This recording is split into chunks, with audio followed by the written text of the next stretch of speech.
मेरा भोला है भंडारी, करे नंदी की सवारी। भोलेनाथ रे, हो शंकर नाथ रे। स्वामी इतना दीजिए, जामे कुटुम समाई। मैं भी भूखा ना रहूं, राही भूखा न जाए। कबीरा, राही भूखा न जाए। सुप्रभात और सभी को शिव चतुर्दशी की, शिवरात्रि, महाशिवरात्रि की बहुत बहुत हार्दिक शुभकामनाएं। और आज शिव चतुर्दशी है और जैसे कि आप तिलक देख रहे हैं, तो मैं अभी भोलेनाथ पर जल चढ़ा कर आई हूँ और सब कामों से निवृत्त होकर। और सभी को बहुत बहुत हार्दिक शुभकामनाएं। प्रभु आप सबकी मनोकामनाएं पूर्ण करे, आप सबको स्वस्थ रखे, दीर्घायु रहें, स्वस्थ रहें, चिरंजीवी रहें। और प्रभु से यही कामना है। स्वागत है आपका मेरे फिर से यूट्यूब चैनल, मेरे ब्लॉग में और मेरे अनुभव। तो जैसे कि मेरा आज का एक दोहा था कि स्वामी इतना दीजिए, जामे कुटुम समाए। मैं भी भूखा ना रहूं, राही भूखा ना जाए। तो आज का मेरा अनुभव इसी पर है। और सचमुच आप सोचते होंगे मैं कोई रोज की ऐसी वाक्य बता देती हूँ। मैं कोशिश का मेरा है ही ये कि मैं अपने निजी जो जीवन है उसी के अनुभव आपको बताती हूँ। तो मेरा अनुभव ये है आज का दान का। तो दान दीजिए। प्रभु से जिस समय मेरे ज़्यादातर अनुभव बचपन के हैं, लेकिन जब से मेरा एक्सीडेंट हुआ है तब से एक दुनिया बदल गई। एक पल था जिस समय मैं बस के नीचे थी और उस समय सब खत्म था, सब यहीं छूट जाना था। कहते हैं ना, बड़े बूढ़े ऐसे नहीं बोलते कि सब यहीं छूट जाएगा। इसका मतलब मैं ये नहीं करी कि आप धन संचय ना करें। आप धन संचय करिए, खूब करिए, क्योंकि उस समय धन ने भी मुझे कीमत बताई है अपनी, कि आदमी इतना व्यथित हो जाता है ना अगर उसके पास धन ना हो, और इतना बड़ा एक्सीडेंट हो जाए कि बचना मुश्किल हो जाए। तो उस समय प्रभु की कृपा से ही आदमी बचता है और धन। लेकिन अगर आपके पास बहुत धन है या छोटा जितना भी है, दान जरूर दीजिए। बेसहारा जो हैं, बेजुबान हैं, मदद करिए। आपके पास दान का मतलब ये नहीं है कि आपके पास बहुत अधिक धन है, आप उसी में से आप तभी आप दान दे सकते हैं। छोटी से आप दान देना शुरू कर सकते हैं, दूसरों की मदद करना शुरू कर सकते हैं। तो ये नहीं है। अब हर धर्म में बताया गया है कि एक 10वां हिस्सा अपनी आजीविका का, जो आपका धन है मंथली मासिक, उसमें से एक 10वां हिस्सा आप दान कीजिए। आप 10वां भी न करें, 1 या 2% तो कर सकते हैं। और शुरुआत कीजिए अपने आसपास से। आप इतने सक्षम हैं, आपके भाई बहन कोई इतना कमज़ोर है, आप उनकी मदद कीजिए।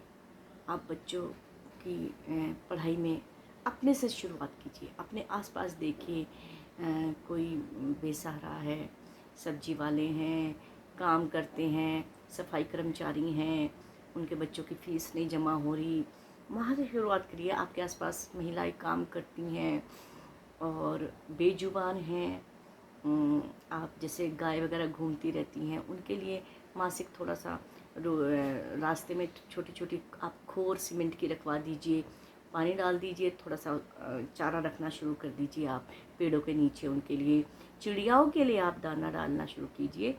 लेकिन कई बार आपके पास, आपके घर में ऐसी ऐसी चीज़ें पड़ी होती हैं कि आपके वो कोई काम नहीं आ रही, तो उसका लालच छोड़ दीजिए। वो चीज़ किसी दूसरे के लिए बहुत ज़रूरी हो सकती है, उसकी आवश्यकताएं पूर्ण कर सकती हैं, उसका घर का संचालन कर सकती हैं, उसके लिए मतलब ज़रूरी हो सकती है, और आपके वो कोई काम नहीं आ रही। तो मन में उसका लालच मत रखिए।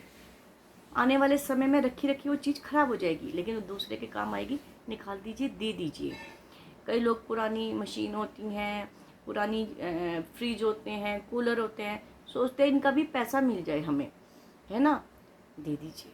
कितना देगा कोई मशीन आप वापस करिए, 1,000 रुपया, 1,000 फ्रिज का। मैंने देखा है कई छोटी छोटी चीज़ों के दाम लगाते हैं, किसी को ऐसी दे दीजिए, उसका काम आएगा, उसे खरीदनी नहीं पड़ेगी। कई बार हम सोचते हैं पुराने पुराने कपड़े रखे हुए हैं, मैं तो 10 किलो 15 किलो पतली होंगी, दोबारा से उतनी हो जाऊंगी, दोबारा पहनूंगी। अरे यार, कब से आप संभाल के रखे हुए हैं, निकाल दीजिए, दे दीजिए। कई लोग ऐसे हैं जिनके पास पहनने के लिए कुछ भी नहीं है। आपका तो देखिए, बीच में बात रोक रही हूँ। एक नया अनुभव मैंने देखा है। आपको जैसे पता है कि मेरा घर बन रहा है और ठीक उसके सामने मैंने एक छोटा सा 60 गज का घर रेंट पे लिया है, जिसमें छोटे छोटे 2 कमरे हैं और आगे एक लॉबी है। मैंने क्या काम करा है, एक कमरे में सारा सामान इकट्ठा करके उसको बंद कर दिया। सामान एक के ऊपर एक रखा हुआ है।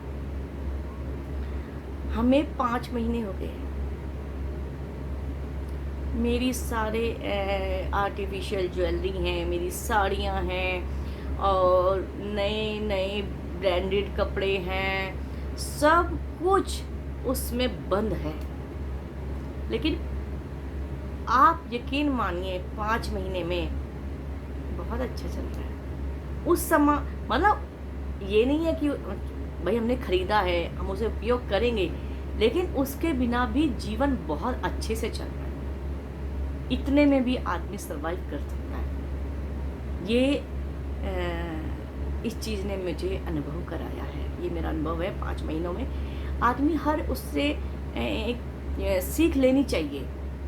कोविड में जैसे अपनों का महत्व पता चला, जब कोविड आया था, घर में रहे, तब पता चला हम कितने छोटे में संतुष्टि के साथ निर्वाह कर सकते हैं अपना जीवन। ऐसे ही जब से मैं 5 महीने से इस घर में हूँ, उसके बिना भी जीवन, आप ये देखिए 1-2 दुपट्टे बाहर है, आप ज़्यादातर देख रहे होंगे, हिंदी में व्लॉग बन रहे हैं, ठीक है, क्या बुरा है। तो अपने हाथ पैर बहुत मत फैलाइए। फिर से आ गई हूँ मैं कि दान दीजिए। अब मैंने सोचा है कि कई कपड़े उसमें ऐसे रखे हुए कि नहीं काम आ रहे हैं, और मैं जैसी घर बनेगा मैं दान कर दूँगी। अपने भाई बहनों की मदद कीजिए। गरीब जो कमज़ोर हैं, आपसे गरीब तो कोई नहीं होता जिसके हाथ पैर हैं, लेकिन जो कमज़ोर हैं, कमज़ोर स्थिति में हैं, तो यही है कि आप ज़रूर कुछ थोड़ा सा हिस्सा दान में दीजिए। तो बहुत सारे लोग हैं, करते हैं। मैंने पहले ही बताया था ना कि मैं कोई प्रवचन देने वाली नहीं हूँ, कोई साध्वी नहीं हूँ, कोई कथावाचक नहीं हूँ। मैं केवल अपने निजी अनुभव आप लोगों के साथ शेयर करती हूँ। और आज मैं बालाजी धाम गई थी। तिलक आपने देखा होगा, हमारे घर के पास प्रसिद्ध बालाजी धाम क्षेत्र है, और मैं वहाँ की भी वीडियो बना सकती थी। आज मैं आपको एक नया अनुभव बता रही हूँ कि मैं 3 बार जब भी बालाजी धाम गई हूँ, बाहर तक की तो वीडियो आती है, अंदर की वीडियो मैंने 3 बार कोशिश करी उस मंदिर की। कभी कैमरा बंद हो जाता है, कभी शूट ही नहीं होता, मतलब नई वीडियो मैं बनाती, क्या होता है वहाँ की वीडियो नहीं बनती। तो मैंने प्रभु इच्छा समझकर, प्रभु कुछ संकेत दे रहे हैं, तो इसलिए मैं वहाँ की वीडियो अब नहीं बनाती, वरना आज मैं वहाँ का व्लॉग बना सकती थी, तो मैंने इसलिए नहीं बनाया। तो अभी मैं आई हूँ, तो अब चाय वगैरह ग्रहण करती हूँ। व्लॉग को लंबा ना कर रहे कि मैंने सबसे पहले सोचा आप लोगों से वार्तालाप कर लूँ और आज की ड्यूटी पूरी कर लेती हूँ अपनी। और इसी के साथ ही मैं वीडियो को ज़्यादा लंबा नहीं करूँगी।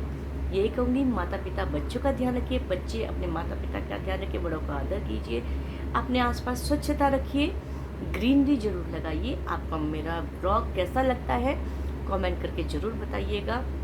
कोई त्रुटि हो, कोई कमी हो, तो आप वो भी मुझे बता सकते हैं कि मैं आगे के लिए सही करूं और सीख सकूं आपसे कुछ। तो आप मुझे ज़रूर बताइएगा अपना इस बारे में, और बेजुबानों की मदद कीजिए।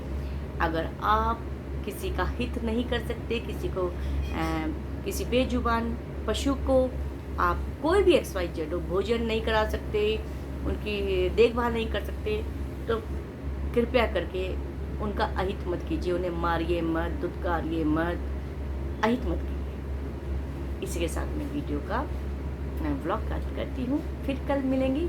जय श्री राम।